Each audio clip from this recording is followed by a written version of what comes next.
ओम ह्रीं अरहं ळवोजिनाळं। आध्यात्म महायोगी श्रीमद् भगवत पूज्यपाद देव महाराज आगे कहते हैं, श्लोक नंबर 31। सभी अपना अपना प्रभाव बढ़ाते हैं, अर्थात बाह में जो निमित्त होते हैं वे निमित्त हमेशा इस भगवती चैतन्य आत्मा को अपनी ओर खींचने का पुरुषार्थ करते हैं। वे निमित्त मिलकर हमेशा आत्मा को अपने अनुकूल चलाने का पुरुषार्थ करते हैं और वैसी ही स्थिति अनादिकाल से होती आई है। उसका वर्णन उज्ज्वल श्लोक नंबर 31 में करते देखते।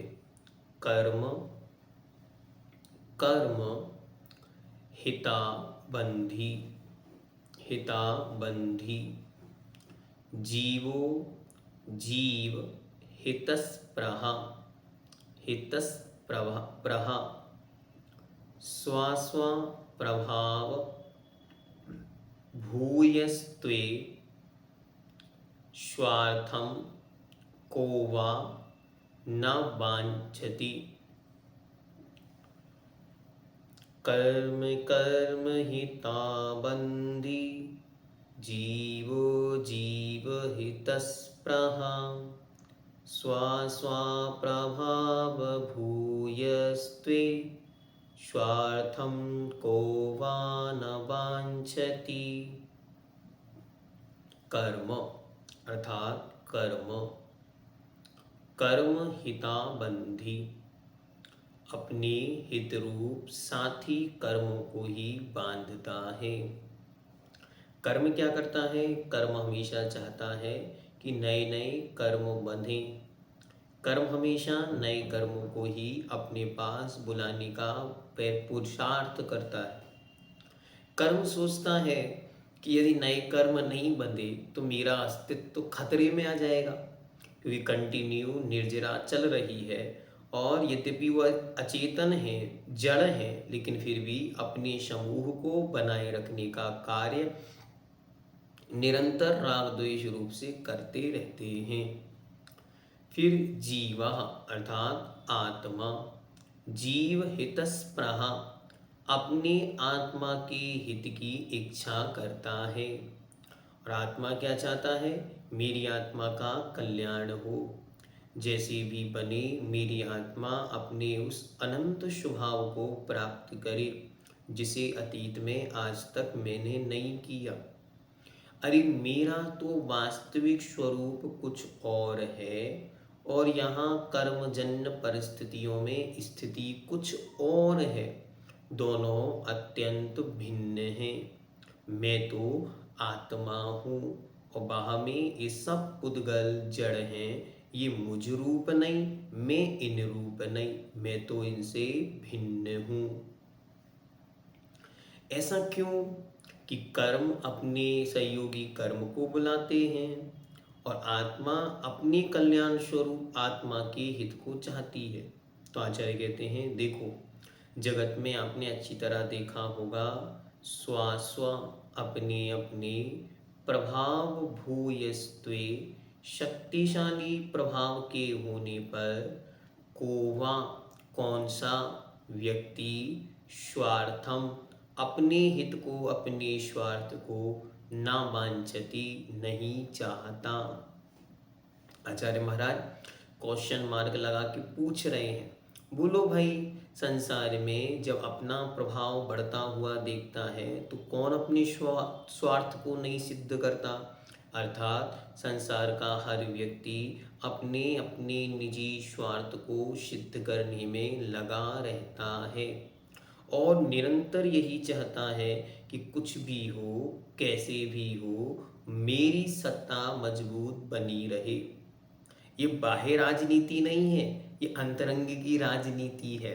इसे कहें तो आत्मनीति भी यही है। आत्मा जब राग द्वेष से मुक्त होने का भाव करती है तो राग द्वेष या कर्म उस पर हावी होते हैं। जब आत्मा गलतियां, गंदगियां, पाप, कर्म को छोड़ती है तो वे कर्म हमेशा हावी होने का पुरुषार्थ करते रहते हैं। या यूं मानो ऐसे ऐसे निमित्त उत्पन्न होते हैं जिससे वह कर्मों से मुक्त नहीं हो पाती। संसार में सभी अपना बल पाकर अपना स्वार्थ सिद्ध किया करते हैं। तदनुसार जब संसारी जीव के मोहनी, ज्ञानावरणी आदि कर्म प्रबल होते हैं तब आत्मा को मोह, राग, द्वेष, मिथ्यात्व, अज्ञान आदि भाव उत्पन्न करके और अपने साथी मोहनी, ज्ञानावरणादि कर्मों को हम आत्मा के साथ बंधन कराते हैं। कर्मों को पता है यदि एक बार ये मुक्त हुआ, मानो यदि एक बार किसी ने मोहिनी कर्म का क्षय कर दिया, फिर वो सदा सदा के लिए संसार से मुक्त हो गया। इसलिए वे कर्म निरंतर ऐसे ऐसे परिणामों की संरचना कर सामने उपस्थित करते हैं जिससे कि यह आत्मा सुरक्षित ना रह पाए। पंडित प्रवर दयानंद राय जी या बिंद्रावन जी ने भगवान शीतलनाथ महास्वामी की पूजा लिखी और उस पूजा में उन्होंने लिखा, ये मोहिनी कर्म तो सेनापति के समान है। यदि एक बार सेनापति हार जाए तो संपूर्ण सेना तो अपने आप अस्त्र शस्त्र रख देगी। ऐसी एक बार यदि ये मोहिनी कर्म नष्ट हो जाए, ये मोहिनी कर्म समाप्त हो जाए तो संपूर्ण कर्मों की सेना अपने आप अस्त्र शस्त्र रख देगी, अर्थात अपना प्रभाव दिखाना समाप्त कर देगा। जब तक ये बैठा है तब तक क्या करता है, निरंतर राग द्वेष मोह रूप परिणामों में घुमाता रहता है जिससे उसकी सत्ता बनी रहे, उसका अस्तित्व खतरे में ना आए, उसे परेशानी ना उठानी पड़े। इसलिए अपनी परेशानी से बचने के लिए निरंतर कर्मों का बंधन करता रहता है।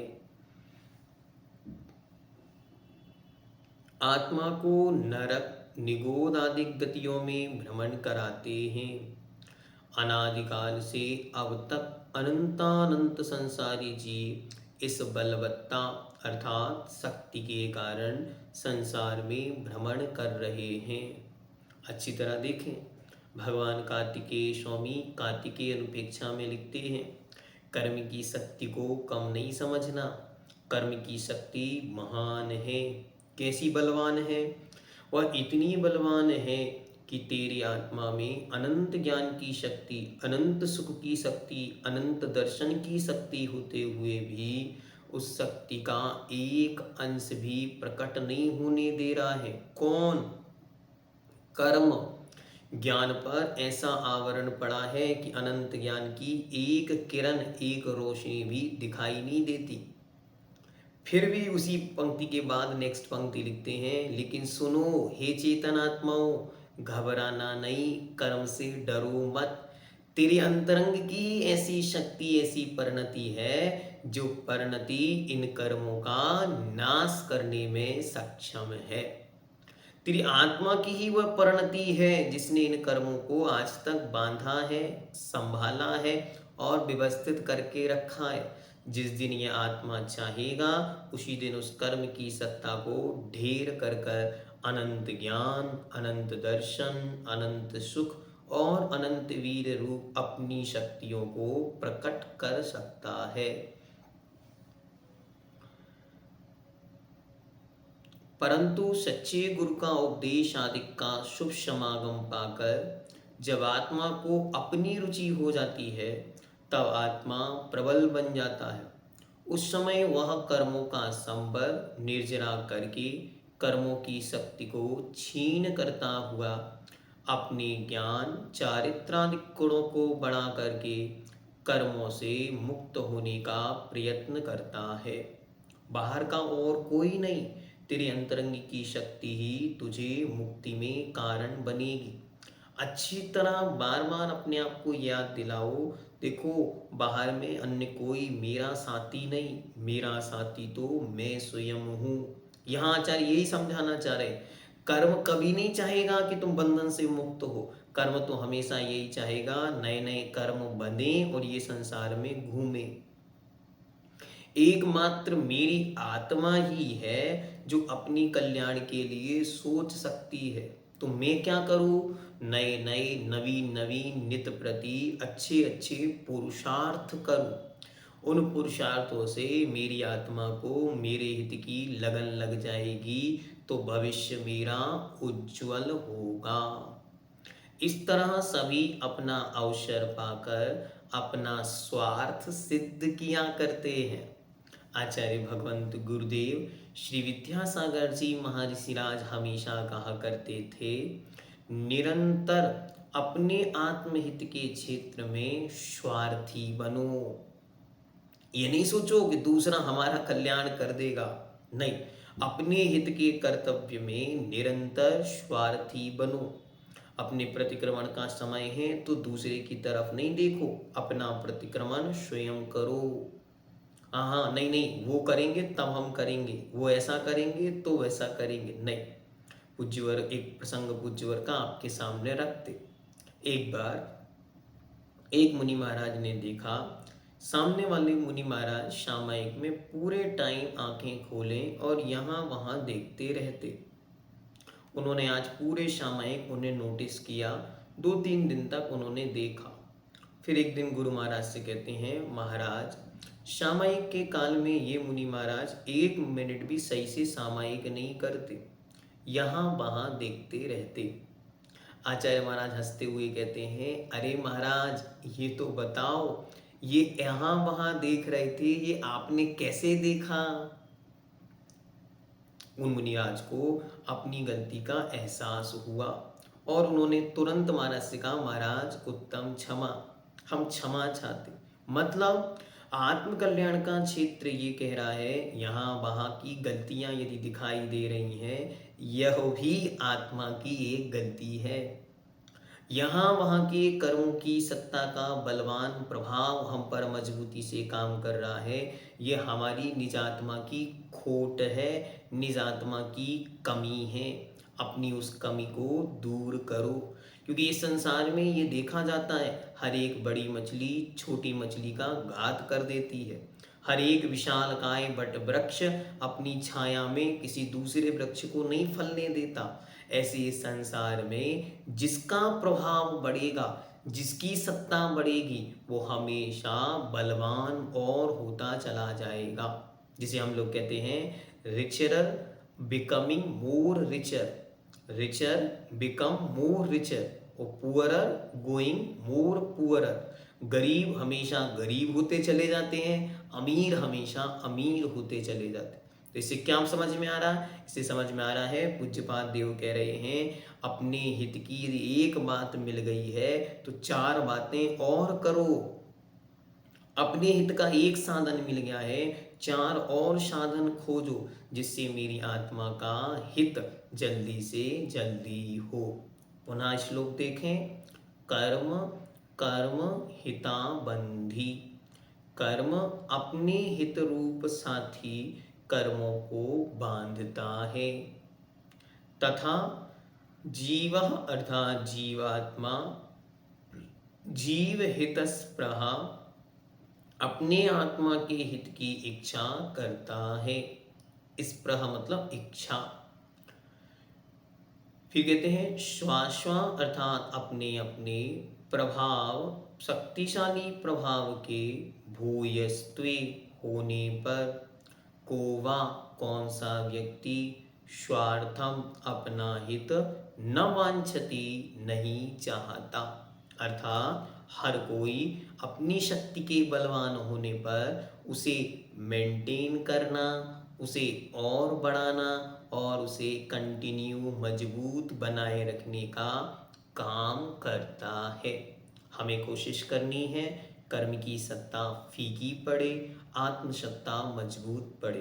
इसके लिए क्या प्रैक्टिकल कर सकते हैं? एक प्रैक्टिकल हमेशा किया करो, जब सबके साथ में रहें तब अपने शब्दों पर कंट्रोल रखना सीखें।